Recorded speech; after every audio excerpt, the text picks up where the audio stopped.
Hello, my friends. Welcome.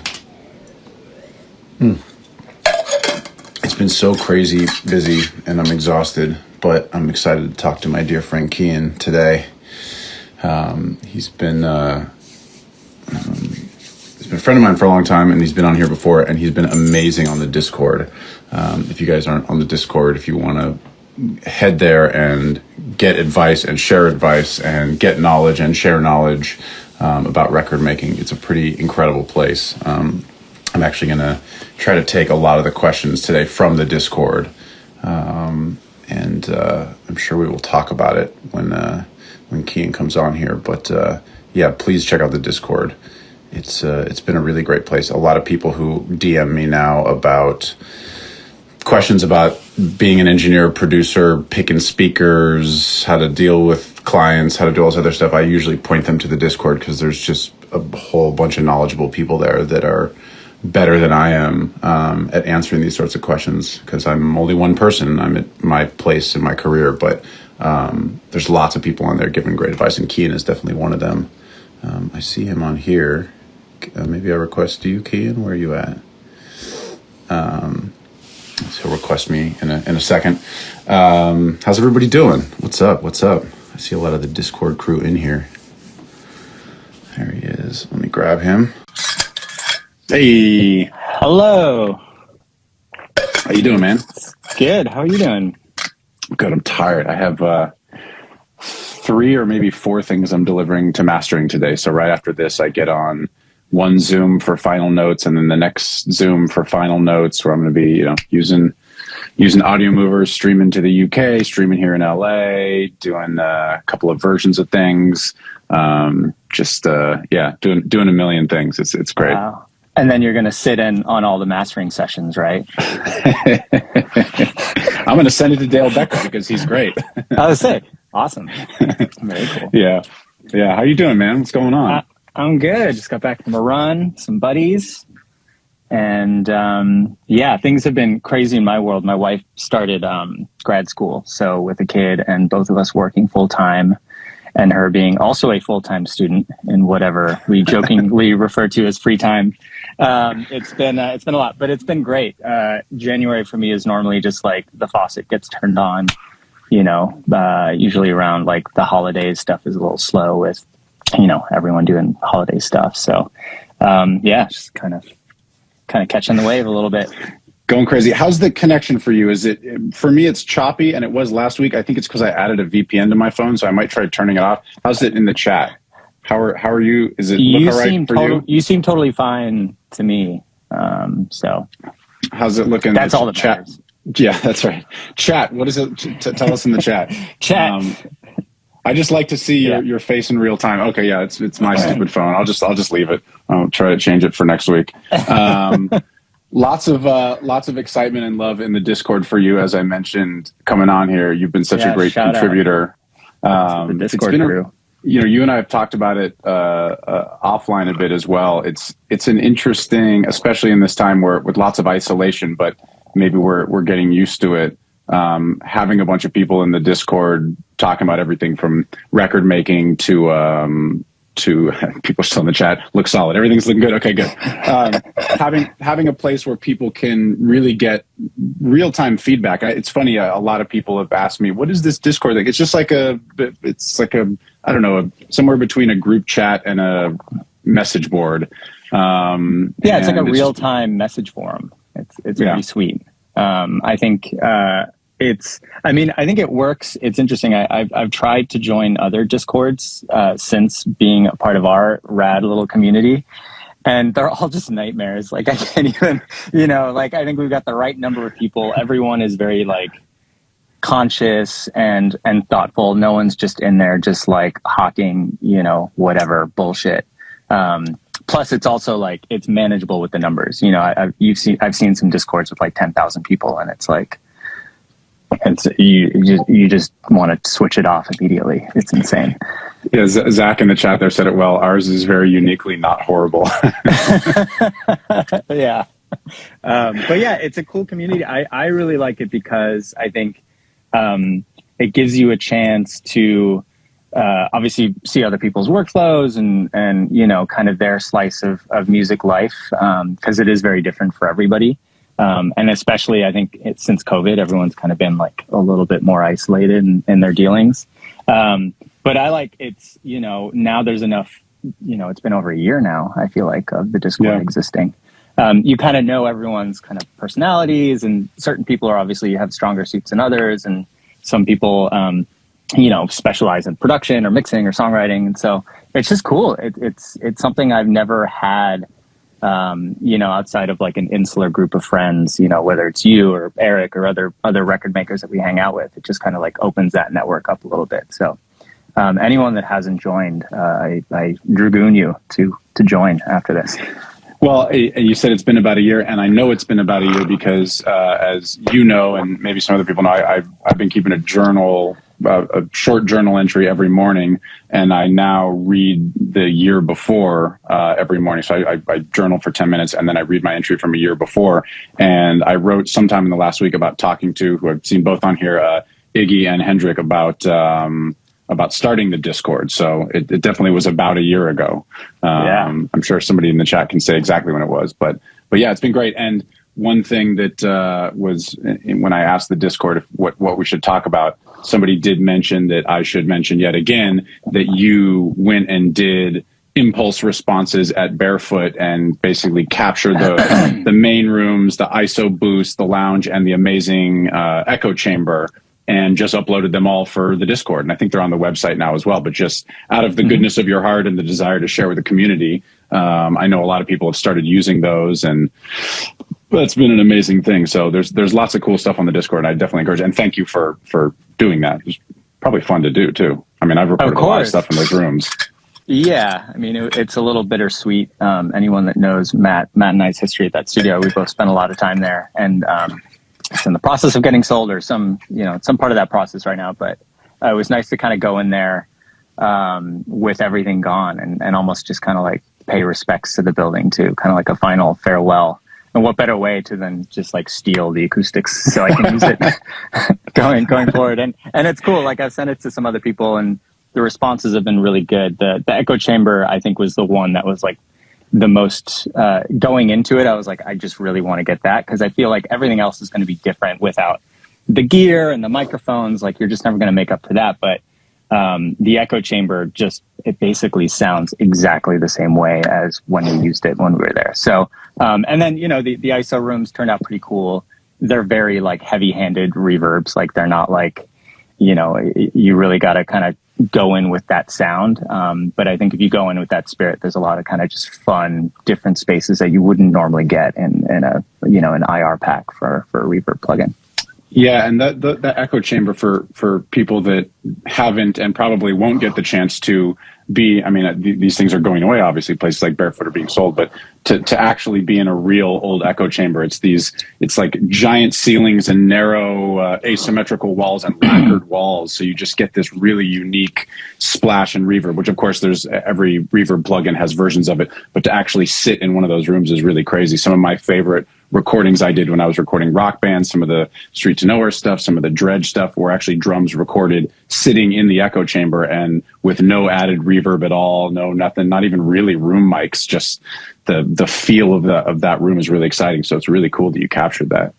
Yeah, it's a magic, you know, those of us that have gotten to work in bigger studios, like echo chambers are just special, and they're going away. And, you know, just real estate devoted to recording music is going away. Yeah. So it's like, you know, those are obviously going to be the first things to go. And I'd be curious to whoever buys the building, like I bet they're just going to fucking, you know, turn that into a fucking little mix room or an office or something like that, which is sad, but so it goes. Yeah.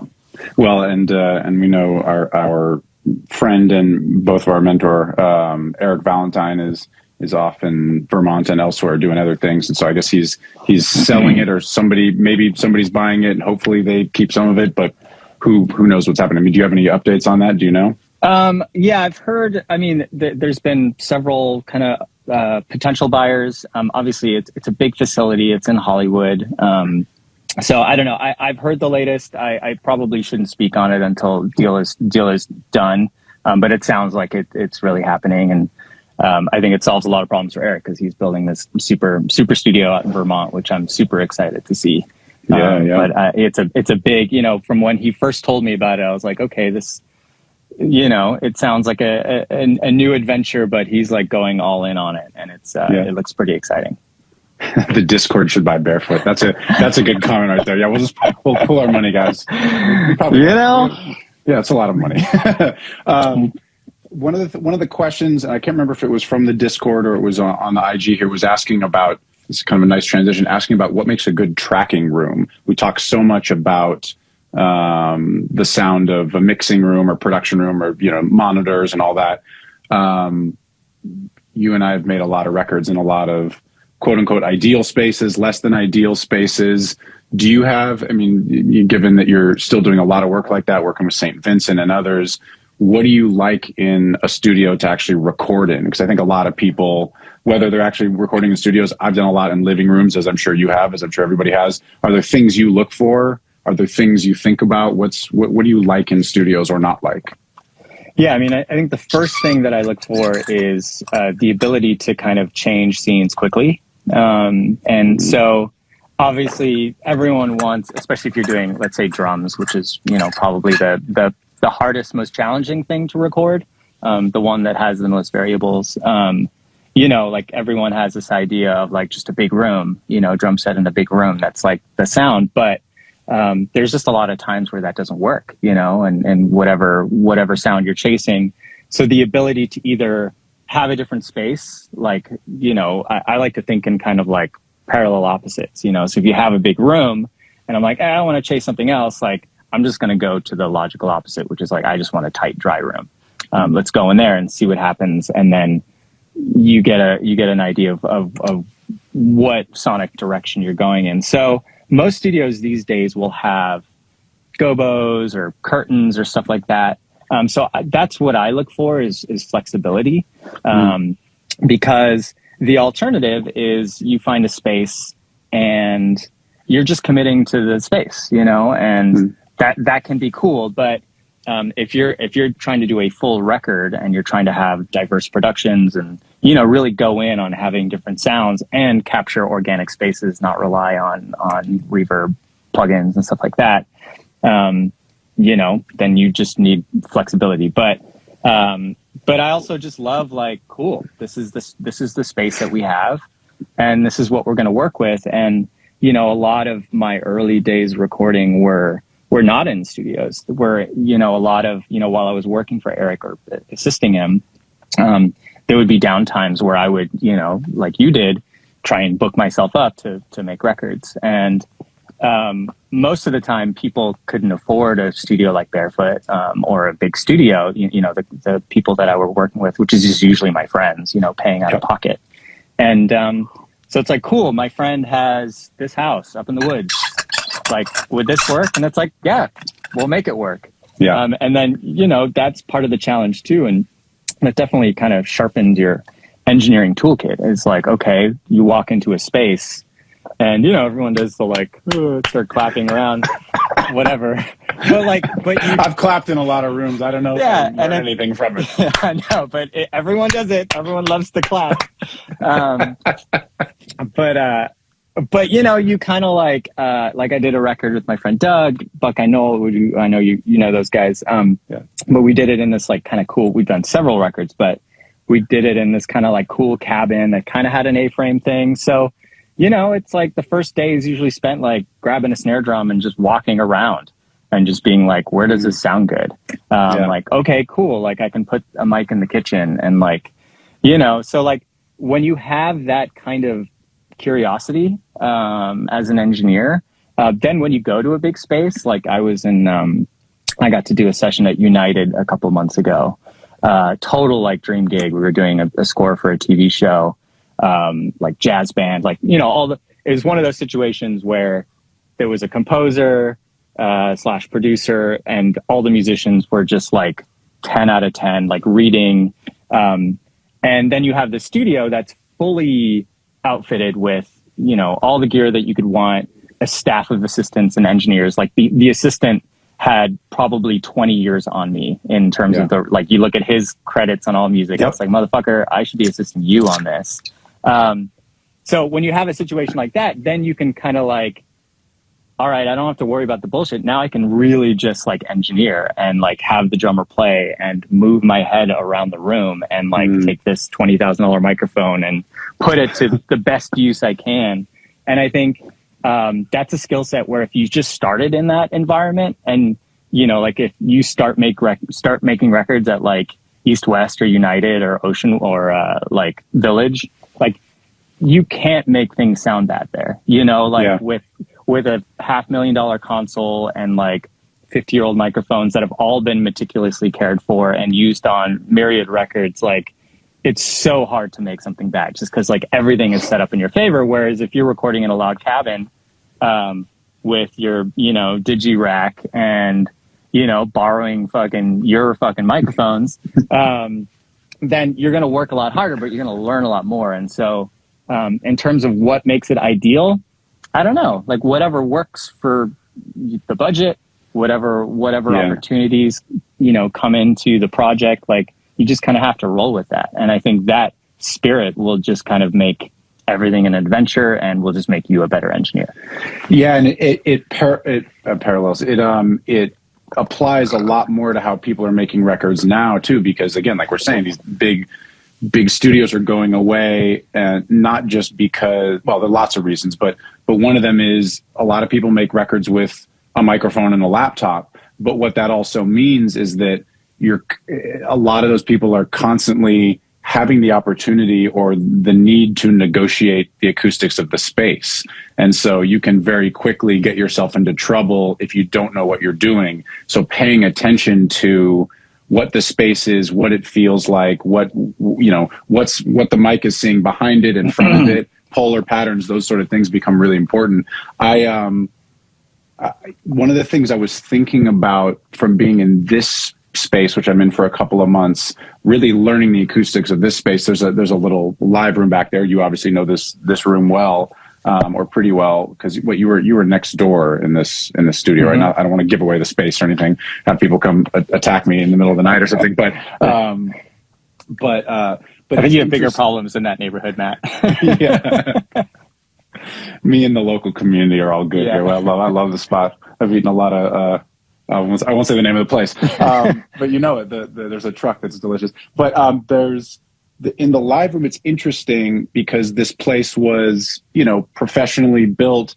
But of course, and we'll get into this conversation too, not a lot of people really know what they're doing. And so there's aspects of this place that are great and done well, and there's aspects of this place where it's like, this room doesn't sound that great. And so it's interesting having the piano, a little drum kit, and the vocal in the live booth, and having recorded a few different things in there. You can definitely get some weird ringing in spaces, even if they're professionally built. And I talked about this with Matt Beckley, you know, many lives ago. We did a few about specifically about vocal production, and there was a question about, would you rather have a wide open room or be in a closet to record vocals? And for the most part, as long as you can throw a blanket on the wall or something, the open room is probably going to be better, because that closet or that space, you start to get, like we talked about with Spider and Rory a couple of weeks ago, once you get walls that are parallel and thick and ceiling and floor, you're going to get standing waves and room modes, and you're going to get weird things to happen. I don't know exactly where I was going with this, but I've been thinking about that a lot because I've been doing more vocals. But you can definitely, or the question being, what do you look for in a room to record? I'm definitely wary of rooms that have, and I don't really know how you test for this quickly, but rooms that have weird buildups and weird frequency ranges. I feel like I run into that a lot in studios as well, in professionally built studios. Do you run into that? Do you think about that? I feel like you are, of all the people I've had on here, the most sort of seasoned, pure engineer, as much as you are a very successful mixer and a musician and lots of other things. Have you run into that much? How do you deal with that? Do you just tend to try to get out of those spaces? Yeah, I mean, I'll say that I don't think I've ever been in a situation where there's been like what everyone knows as like a recording booth. That sounds good. I really just see them as utility spaces. And again, like this is hearkening to like this new model of recording studio where it's not a big facility, it's not a staff, it's a single person, producer, mixer, engineer, whatever. Yeah. That, you know, has to operate on their own and do things quickly. So a booth solves a lot of problems because it gets you isolation from, you know, your mixing space. But there's never been a situation in, you know, now going on over 15 years of making records full time, where the booth has been the best sounding option. And, you know, like in a space like Barefoot where the booth was this, you know, small footprint, but 15-foot ceilings with, you know, non-parallel walls and, you know, situations like that, that's cool. And that's its own thing. But what we know of as like the 8-foot ceiling, rectangular little booth like you have in your spot, I hate that shit. It's just never going to sound good. So for me, I will always opt for like just a bigger room. Just give me the most space possible because you can always tighten it up, but you can't make a room sound bigger, you know? And, you know, I would much rather record vocals or whatever in headphones and deal with that, you know, just to get a better acoustic space. But that's part of the game too, you know, like, not everybody is chasing the best vocal sound or acoustic sound all the time. They're just like, they might just be trying to get something down or get it done, or that might not be a priority. Whereas like, yeah, then a booth makes sense, you know, get in there. It's going to be an SM7 or something like that. That's not going to pick up a lot of the room anyway. And then you can make that work. But yeah, there's just never been an instance where like a small space, unless you're trying to make something sound claustrophobic, which is a cool effect. Yeah. But certainly not something you're going to chase for an entire record, you know? I think that's a thing that's like, just to repeat it one more time, I almost will always choose a bigger room over the vocal booth at a professional studio. Oh yeah, absolutely. Like I try not to use the vocal booth to record vocals. Yeah. And even at a place like Barefoot where it had like decent sounding booths, I would always use the big room. Like, why wouldn't you? Because again, big room and throw up curtains. Yeah. And then, you know, all of those kind of modal shitty frequencies just go away and you just kind of hear the microphone and the voice. And then if you want to let in some ambience, then you can do that. And you can do that with microphone choice or polar pattern or whatever, you know? Yeah. It's like the modes of a room get higher in frequency the smaller the room is. So if you have a giant room, you're not going to be worried about the like 300 cycles in a vocal. But if you're in a tight booth, that stuff is going to be trapped much more often or at a much higher frequency than a big room. I never thought about it exactly that way, but And then on top of that, if, you know, it's one thing to have the small dimensions, but if those dimensions are similar, I mean, if you have like the worst situation you could be in as a cube, right? If you have 10 foot by 10 foot by 10 foot, then those modes are right on top of each other, you know? So then it's just like this, it's awful. You know, I'll never forget the first studio that I built in Santa Cruz, like professional studio. We had kind of put a lot of effort into the A room and making that kind of the main workhorse space. And then I really wanted a B room for me and my partner at the time. And it ended up just being like the only place we could carve out. And it was just a fucking cube. It was 10 foot by 10 foot by 10 foot. And we hired this guy, Bob Hodis, who's a big room tuner guy up in the Bay Area. And he tuned the main room and he's like, great. And I was like, hey man, can I throw you a couple extra bucks to just like come and just check out this mix room? Because at the time, like I knew a little bit about acoustics, but I was just like, man, this sounds fucking awful in here. Like there's nothing that I've done. And he literally like hit spacebar, played whatever his reference mix, which I think was like a Justin Timberlake song, which was hilarious. And then he stopped it and he swiveled the chair around and he was just like, I would just throw a hand grenade in here. Like he's like, he's like, mix on headphones. Like, I don't know what to tell you. And I was like, thanks. Hey, useful advice. It doesn't get your hopes up. Lets you know quickly that you're in trouble. Yeah. You know, make fucking lemonade, I guess. Absolutely. Well, I know a lot of people both on the Instagram and then on the Discord wanted to ask about your room, which I've mentioned a few times. Being there, you're in your room there. Can you swivel around a little bit? Can you? Yeah, we can do a little tour here.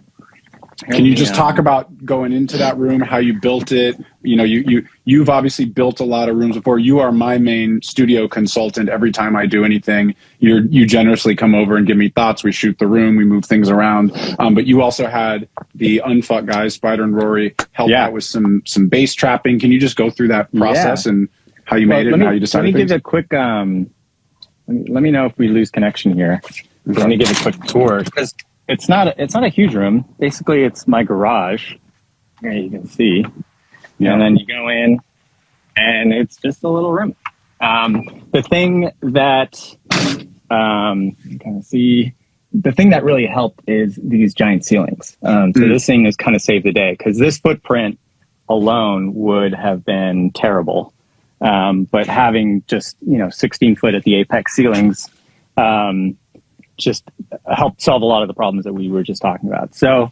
I went into this, I was in the room next to your room. And then, with COVID and all of that stuff, I was just spending a lot of time alone. So it made sense to figure out some solution where I was at home and, no one knew at the time how long we were going to be kind of in that mindset. And it was definitely having some mental health effects on me, just, showing up at 10 a.m., mixing for 10 hours by myself, not having coffee with friends or lunch with friends, and then going home and then rinse and repeat. That shit just wore on me, So I was like, all right, I got to do something at home. And I definitely went into it Eric Valentine style, which people don't know. I mean, Eric, hugely successful record producer, loves to just throw shit at the wall and see what sticks. And endlessly experimenting. Yeah, but also like not precious and, usually no thought given to aesthetics or ergonomics, or it's really just like, cool, what allows me to make records? So that was my mindset because, we had just bought this house, we didn't have a lot of money. So I was just like, cool. I set a budget that I blew through very, very quickly. And just kind of spec'd out to the best of my knowledge, my acoustic knowledge, like, okay, this is how after, all the studios I've helped build and blah, blah, blah, like this is how I'm going to do it. And just hired contractors and I just went in. And so it was a two-step process because it's a garage, it's in a residential neighborhood. It's 100-year-old garage that, I think they used to keep horses in here because it didn't have a back wall and it had this like special thing for feeding. So I was like, first thing, I just need to soundproof it. So at that point, it's just, mass, as much drywall, sealing everything, just anywhere where air can get out, sound can get out. So you basically want to make kind of a waterproof room. So that's step one. And the contractors that I hired were not, studio guys or whatever. I didn't want studio guys because you can just tack on 100% premium to any of that. So interesting. So you use your knowledge of how to get it done to instruct them, because presumably non-studio guys will definitely miss things if you're not on the ball. 100%. These guys had never been, well, I won't say that, but they just never built studios. They had no idea of the concept. So when I was like, hey, we're going to hang 2 sheets of drywall on top of each other and put this weird green glue in between, they were like, all right, dude, like whatever you want, they're just looking at billable hours, but they know how to do all that stuff. Like they're carpenters and they were going to do a much better job than I would. And so, we got super far and then it came to the acoustics part where I had a rough plan of how I wanted to do it, which is basically kind of what Eric did at his home studio, which is like just stuff as much rock wool in the walls as you can. Stuff as much what? Rock wool, which is basically mineral wool. It's like it's just an insulation, but it's made from literally ground down rock. It's a lot easier to work with. You don't have, it doesn't make you itchy like the fiberglass stuff. It's not asbestos. Yeah, it's a little less toxic, or I don't know. But that was my plan, and then at that point, I was having anxiety dreams about like, oh my God, I've spent so much money. And just the thought of like getting everything done and then having it sound terrible would just haunt me. I was like, what the fuck am I doing?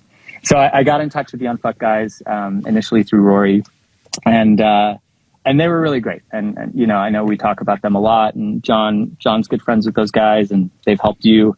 But they're great. They have this real kind of a holistic approach to how they solve the studio problem. Whereas most people either go too far into the science or they go too far into the aesthetics. You know, you go to so many studios in LA and they look incredible. And then you're just like, it sounds like dog shit in here. Like, you know, I feel like I'm on the Enterprise bridge, but it's like, it sounds no bueno. All vibe, no sound. Yeah, and then you get the opposite, where it's like you'll get a great sounding room, but it's just like, it's dark, there's no windows, you know, it's acoustically perfect. And so these guys do a good job at kind of finding the bridge between that. And then also, like, what are your real needs? You know, they help you kind of figure out. So they were really useful in just kind of like affirming a lot of the decisions that I had made. And then, you know, Rory flat out was like, look, you've done a lot of things right. Your low end is going to be terrible unless you deal with it. Like, you just need very specific devices to deal with that. And there's a couple of options. This is what we suggest. So I hired them to design these giant membranes that I have. They're called limp mass absorbers. A lot of information online, and I think we've talked about it on the Discord, but it's very simple science. You know, it's what most bass traps do, which is they, you know, sound goes in, sound energy goes in, and it just gets turned into heat. And then, you know, you don't have to deal with it in the room. So they handed me the plans. And then I got my, my contractor dudes, who again had no idea what the fuck they were doing, but were capable and with the specific parameters built these membranes and, you know, tidied up the room. Like, you know, we put the fabric and, you know, everything's kind of hidden, so you don't really see it. And it worked out great. And then Rory and Spider came and, you know, fine-tuned the speakers. They spent like a full day here, integrating my near fields with my subs. And, yeah, so that was the journey. And it probably took about 2 or 3 months. I definitely doubled my budget, like full on. Do you feel comfortable telling, because I know a couple people are asking, what did it cost? What does it look like? Because, you know, people are in various budget ranges, and everybody's always interested. What can I accomplish with my budget? I think initially, well, there's things that I could have cut down. Like I did build a deck to kind of, it's a small room. So this deck over here gives the sense of just a bigger space to hang out. Yeah. And, you know, I got in right before lumber got expensive, thankfully. But yeah, so my initial budget was probably about $20K. And then I probably was all, you know, in for 55, I would say. But, you know, some of that stuff too is like, I had a credenza made to hold all my gear, you know, like stuff like this, where I was like, well, you know, I wanted a very specific thing because I wanted to have limited outboard gear. And I wanted to have a little computer closet in here to keep all the noisy hard drives and stuff in there. So, you know, all of that stuff added to the cost. You know, I used redwood because I thought it looked nice. You know, getting an air conditioning unit, like all that stuff just kind of adds up.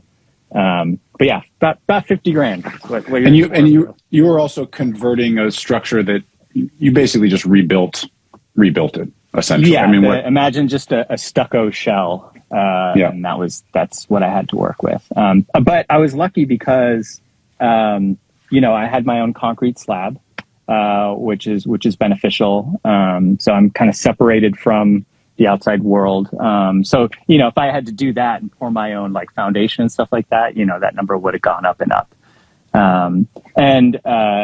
Yeah, so it worked out. And also, like, I didn't have to buy, like, I had all the gear. Like, I had my studio monitors, I had my computer. You know, like, if you're going from scratch, a lot of times people will use a new studio as an excuse to, cool, I'm going to upgrade my converter, I'm going to upgrade my patch bay, I'm going to do all that stuff. And, like, you know, goes to infinity at that point. Yeah, that gets real expensive.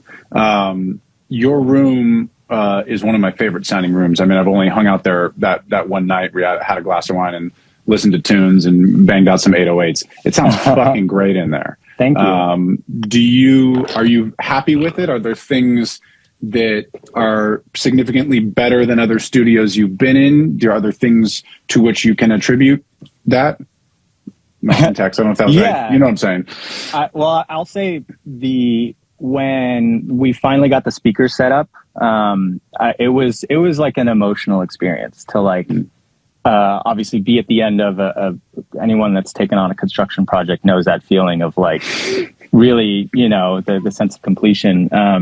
But also, I think when you're building a recording studio and so much of your identity and sense of self is wrapped up in your career and what you do and the output, like, it adds to that emotion. So it was just like, it was such a relief, but also it was like, holy shit, this sounds better than any room I've ever been in.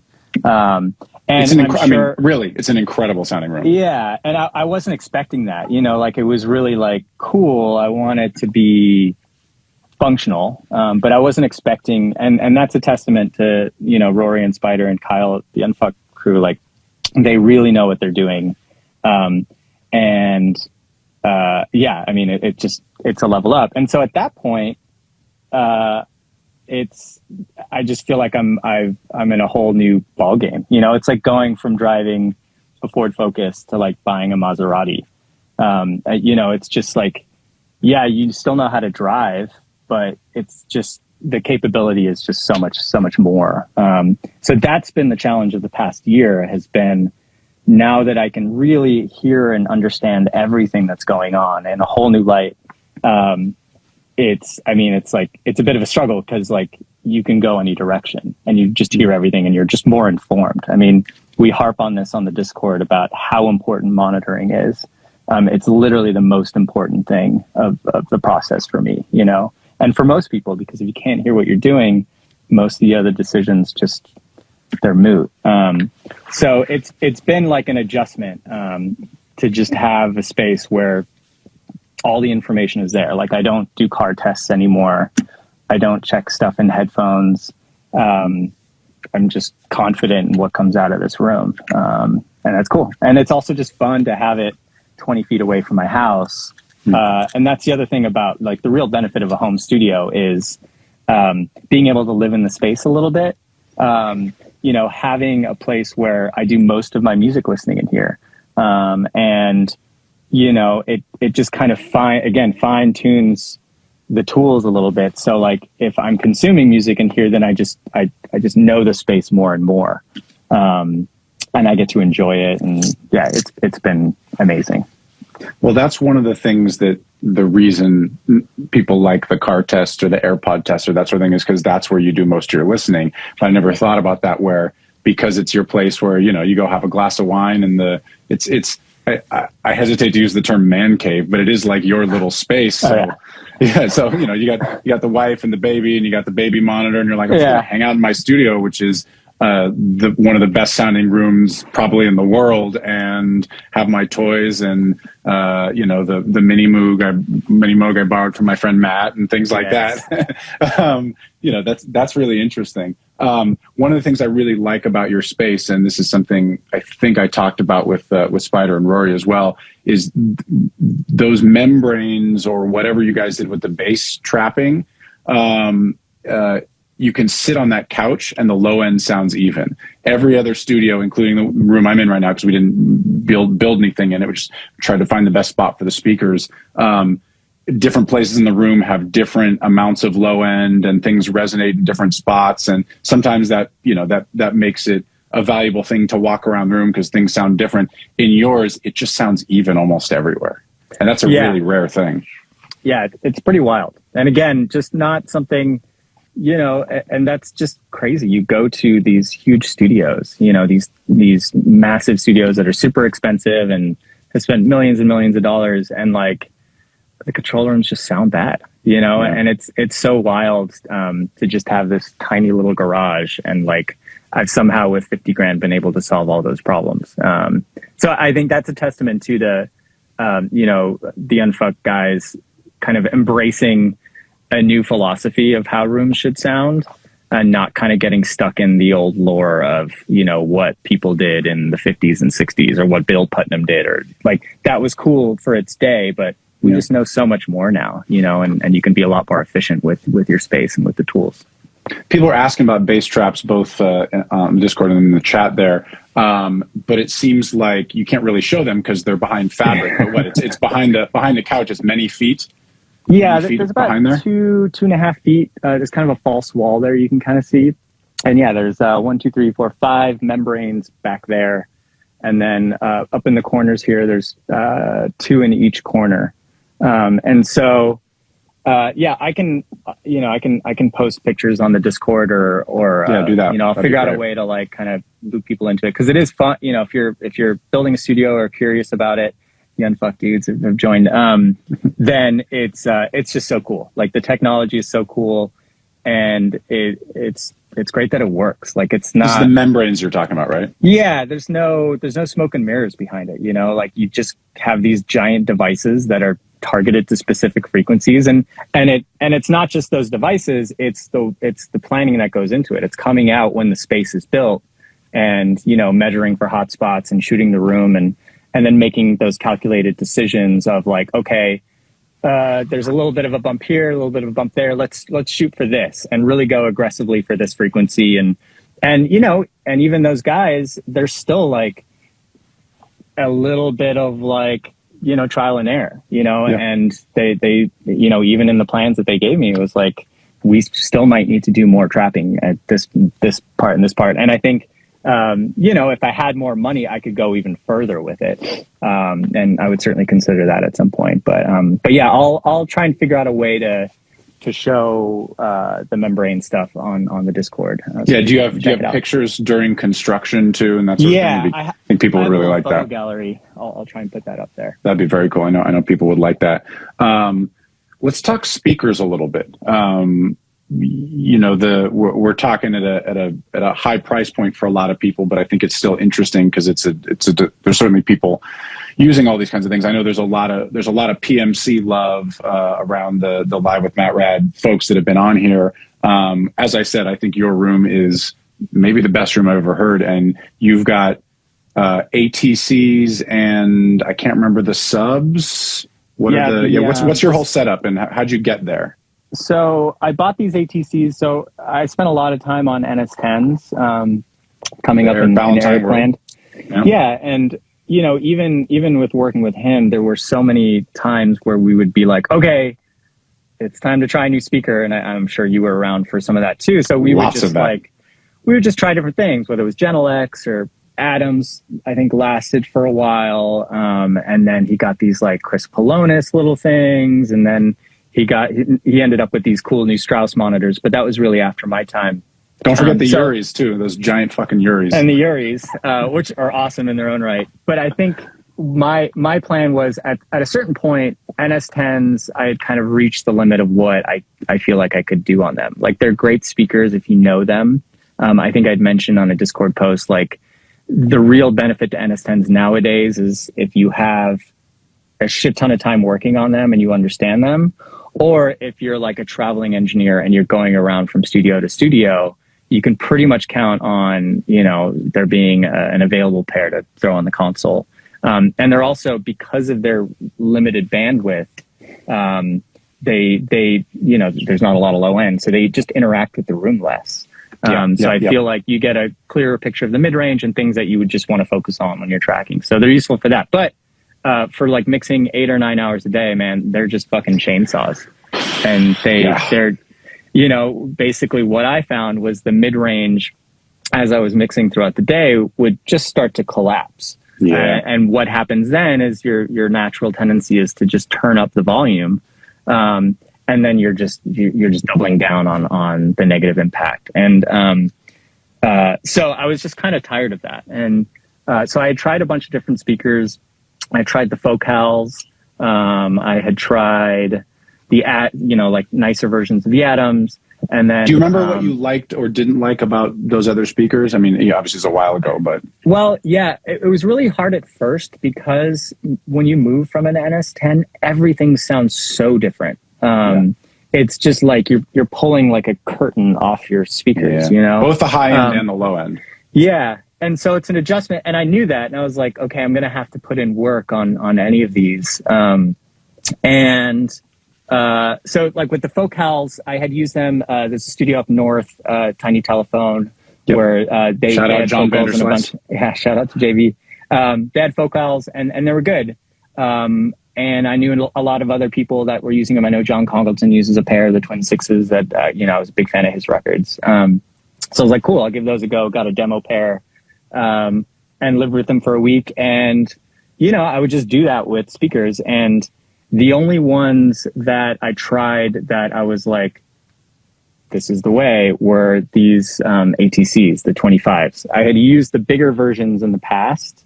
What are those, the 50s? Or that was the one that Eric had for a while? Eric had the 50s and the 100s. I had used the 100s in a little mix room in the office at Barefoot for a while, and they were awesome. At the time, I knew a lot less about what I was doing, but, you know, was able to make those work. They're very expensive. I mean, any of these speakers, you know, like I am on the low end of the ATC spectrum, and you're still in for, you know, $6, $7, $8 grand for a pair. But the ATCs were the first ones that I was like, oh, wow. Like, not only is the information from the NS10s there, but it's expanding on it. And I don't feel totally out at sea. Plus, I just enjoyed listening to them. So not an insignificant point, by the way. Just like speakers that you know you're going to enjoy. I mean, there is an adjustment period, and I didn't want to stop you there too much, but it's a really important thing for people who are really going to spend. If you're going to get your first pair of monitors and you just get some little KRKs or some Mackies or whatever, a few $100 or less than $1,000, you can probably just go listen to Guitar Center or whatever the equivalent is, or just get them. But once you're getting up into the many thousands of dollars, many of these companies and many places will let you take them for a week or longer and listen to them. And like you said, it's a really important thing to actually try to mix some things on. It's one thing to like be in a room at Vintage King and be like, cool, I guess they sound like speakers. I don't fucking know. But actually bringing them into your room and trying to do work with them and seeing what happens. Everybody needs to do that if you're going to spend many thousands of dollars. Same with microphones, same with all this shit. So sorry, continue.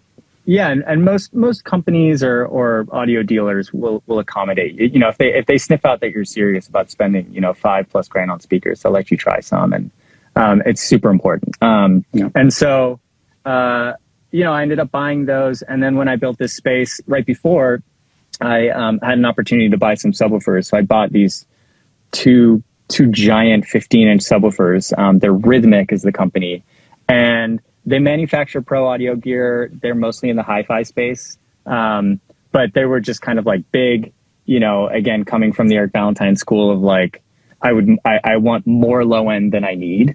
I don't want to be in a position where I'm like running out of low end headroom. I would much rather have, you know, overkill and rein it in. And so they're not a perfect match. The speakers and the subs, they definitely had to do some shenanigans to kind of pair them.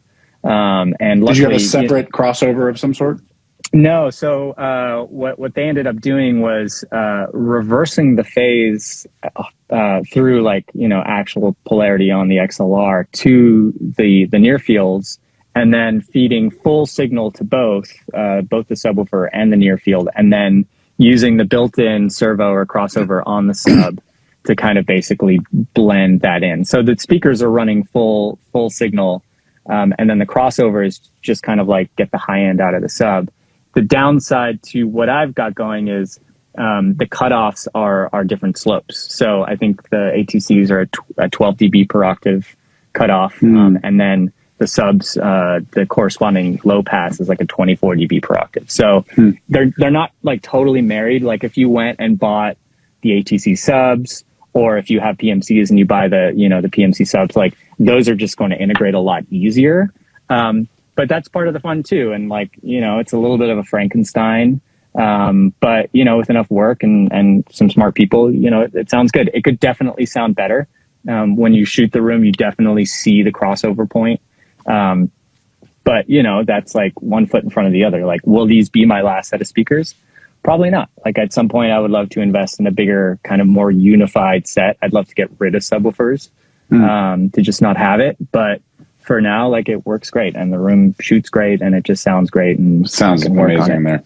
Yeah. And I know that Spider and Rory, big proponents of PMCs. I have my PMCs. A lot of the people I talked about PMCs. And did you listen to some in there as well? Can you talk about the differences you heard, what you liked, what you didn't like? Yeah. You know, I had spent a lot of time on PMCs. I do a lot of work with Annie at St. Vincent, and she had a pair of the 228s at her studio. And those, you know, in her arrangement at her home studio actually sounded really good. And I remember really enjoying them. But when we were kind of in the home stretch of these, of kind of fine tuning these speakers, they were like, we'd love to hear some PMCs in here. And I was like, look, like I have no brand attachment. I don't give a fuck. Like I'm not a ATC spokesman. If it sounds better and it's a parallel move, like it's not going to cost me too much money to sell these and buy these, I'm all for it. Yep. So they brought him over. They did, you know, due diligence of setting him up. And, you know, I think it was just a taste thing. It didn't sound better to me. They did prefer them or certain aspects of them. But, you know, that's how it goes. They weren't going to be in here working on them. And, you know, I feel great. Like, I think my issue with the PMCs in here was just the high end just seemed a little bit more than, you know, what I was used to dealing with. And I think there's a lot of high end coming out of the ATCs. There's no shortage of information there. But with the PMCs, I was just getting, as Rory said it, I was getting further away from home. So yeah. But PMCs are rad. And I've since heard, you know, like being in that friend group and being able to go to different studios and, you know, I mean, I've heard PMCs that knock the socks off me. You know, it's not a brand thing. It's just kind of every speaker is going to sound different in every room. And then also you're going to have a personal preference of what you're used to listening to, you know, so. Yeah, that's I just want to bring it up mostly just because I want to make people feel okay about if they like a certain set of speakers and they make great records. That's awesome. Yeah. It doesn't matter that much. I mean, there is going to be a difference for the most part between, you know, $800 speakers, $2,000 speakers, $10,000 speakers. But if once you get up to 10,000, there are some differences probably with speakers I haven't heard, but like ATC, PMC, people love Focals. There's lots of people who make lots of great records with lots of different kinds of speakers. Yeah. Just do, you know, go with your gut. Whatever works is what you have to make work. You have to make it work. Somebody, for some reason, we have, maybe it's just because all of them are awesome. We have lots of Irish people on the Discord. There's like, I don't know, there's like 10 Irish people. Somebody asked if you can still do a Cork accent. I can, but I need more alcohol. You need more alcohol. It's a little bit of whiskey, a little bit of wine. Yeah. Oh, goodness. I know we talked about, I think you had texted me and I talked to John about it at dinner about sometime, we don't have a date yet, but late March, we're doing some kind of Live with Matt Rad event with a bunch of us. I've talked to Baines and Tizio, talked to you as well. Do you want to just spitball any ideas? What do you think would be cool? Obviously, we've got potential. The world is crazy, and who knows what it's going to look like. But we're hoping that 6-7 weeks from now, we can actually get together and maybe have some people, maybe do a dinner. I don't know. Any ideas off the top of your head? Hey, shout out Baines in the chat there. Yeah. Any ideas off the top of your head? What you think might be fun to do?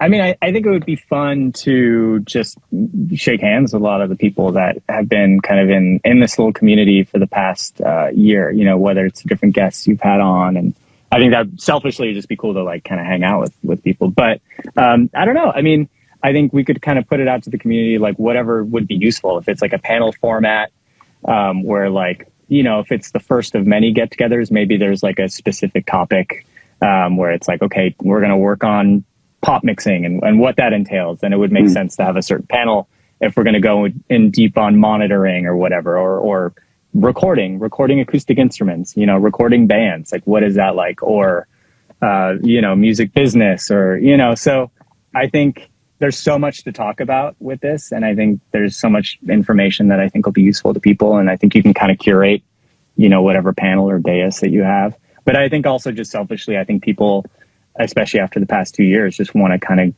get in a room with people and rub shoulders with them and just kind of geek out. Because you just never know. I mean, we've talked about this too, like the networking aspect of our industry has definitely taken a hit over the past couple of years. Just a lot of work and opportunities comes from places where you wouldn't really expect it, whether it's you're out getting a drink with someone or at dinner and you run into someone like. So creating an opportunity too for, whether it's people in LA or you end up doing it somewhere else to like make connections, in person. I think that's important. Can somebody in the chat, the link to the Discord is on the LiveWithMattRad Instagram. Could somebody post it on the chat, and then I can then I'll pin it. Yeah, man, I think you're absolutely right, and I think maybe the most important thing is we should figure out how to make sure that John cooks for us, because that dude can really cook some food. I was chatting with him, I was texting with him today about the date, so we got to make sure that he can make it happen. Yeah, I'll watch you comp vocals if I can eat John's food. How about that? Yeah, I guess that's good for me. That's the only way I would do it. We got a few minutes left. I know that there were some larger questions that would take kind of a while to get into, but very working engineer questions, which is, again, one of the things I really love about the Discord is lots of people asking and answering.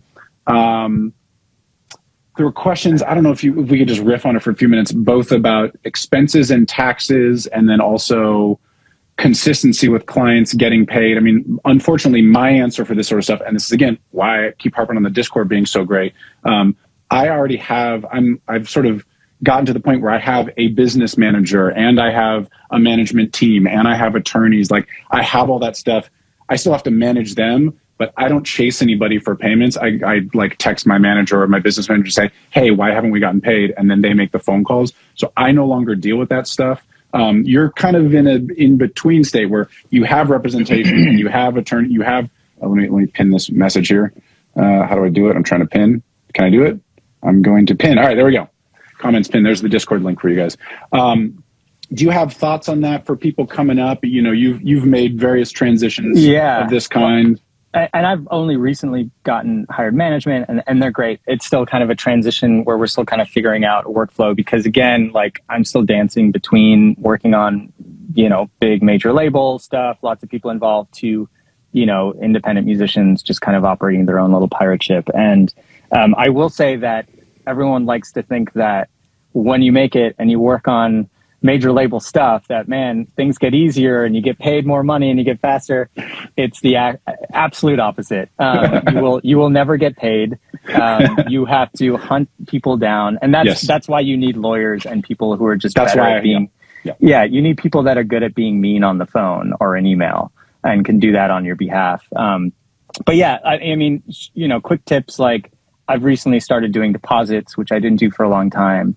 I'd gotten burned before, where it's like you deliver something and you just don't get paid. Like, that's happened to me. And, if people have the delivered WAV files that they can send to mastering, you're shit out of luck. Like, there's nothing you can do. No leverage. So any sort of leverage that you can have, when I send out refs, I almost always, unless it's, a client that I've worked with a lot or a dear friend, it's always an MP3, like a 256 MP3 that, like, no one's going to get that mastered or release that. I mean, maybe they will, but, there's a real cap on that. And then, so anything where you can kind of hold on to something is important. And then outside of that, it's just, just try and communicate, like, hey, like, you owe me money, or, now you can send requests with PayPal and Venmo and stuff like that. That helps. But having people do it on your behalf is a real treat. Obviously, you pay them a percentage or a fee or whatever your arrangement is. But my real goal in moving into having a manager was to just kind of, like, deal with the money stuff less. Inevitably in a creative relationship, you talking directly about money with a creative person, it's going to influence the relationship. And so the quicker you can get that out, the faster you can kind of just, like, do the job that you're actually good at, and just make music, and things aren't icky or weird or whatever. You just have people doing it on your behalf. It's so much better and so much easier if you have the opportunity to have that. Yeah, and I think what you said there is very important, that, and I'm the same way. There's a project or two that I just turned down because one of the projects I worked on with this, let's just say, entity business people, they didn't pay me on something. And we sort of worked it out, and they gave a concession later for something, but I was just like, I don't love this project. And yes, it would be money, but it's not worth the hassle to me. And that's obviously a luxurious position. But the point is that no matter where you are, we are in the industry and whatever levels of success and wherever you are, you always have to evaluate what's the likelihood that these people are going to pay me on time? I'm doing this for a living. If I don't get paid in a timely manner, or I don't make much money, am I going to be okay with it? Am I going to be happy with it? Why am I doing this particular project? What's the timeline? The leverage thing is really important. There are certain projects and certain labels and certain managers, artists, whatever, that I do not deliver until the deal is signed, until there's a contract that's actually signed and finished. There's been times with major label things where I have communicated through my management, when the money is in my bank account is when you get the files for mastering, and everybody's freaking out and calling. And I go, you guys didn't pay me the last 2 times. So it's only, and you don't want to have that relationship. And honestly, those are the things I don't work with those people again.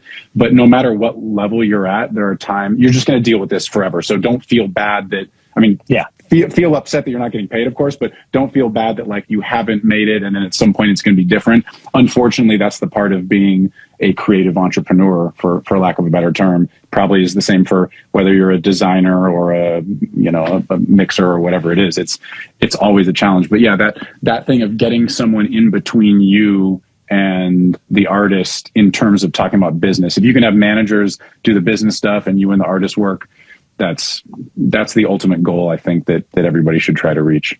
Yeah. And just know, more money, more problems. Like, it's only going to get harder. So wherever you're at right now is probably the best it's ever going to be. It's only gonna get worse. I won't say who, but there's literally like major labeled, large artists, big time artist stuff that's out there released into the world that I still have not gotten paid for. That it's still just like lawyers and managers being like, what the fuck? And they're just like, like, what are you gonna do? Yeah, I know. I've definitely, I mean, we could tell unnamed stories of this probably for a whole nother hour of like, there was something a couple of years ago where I had mixed an album for an artist on a major label. The album was out. There were remixes. I'd sent multiple rounds of different stem configurations. Yeah. And then I like looked, and it was 2 years after it had been released. I'm like, these motherfuckers owe me 10 grand. What the? And so I even hit the artist, and he was like, I'm so sorry. I was told it was done. And I love him. He's a friend of mine. But it was like, he had switched attorneys and the label had then switched attorneys, and it just got lost in the shuffle. It's just the way that shit is sometimes. So yeah, I don't know. It's not the happiest note to end this on, but that's the reality of it. It's very challenging. It's the downside of having a fun job. That's what it is. That's a very good way to put it. Kian, I love you, my friend. It's so good to see you. Thanks for having me on. I'm sure we'll be jumping on the Discord after this and saying what's up. Thank you guys for watching. All right. See you, bud. Peace.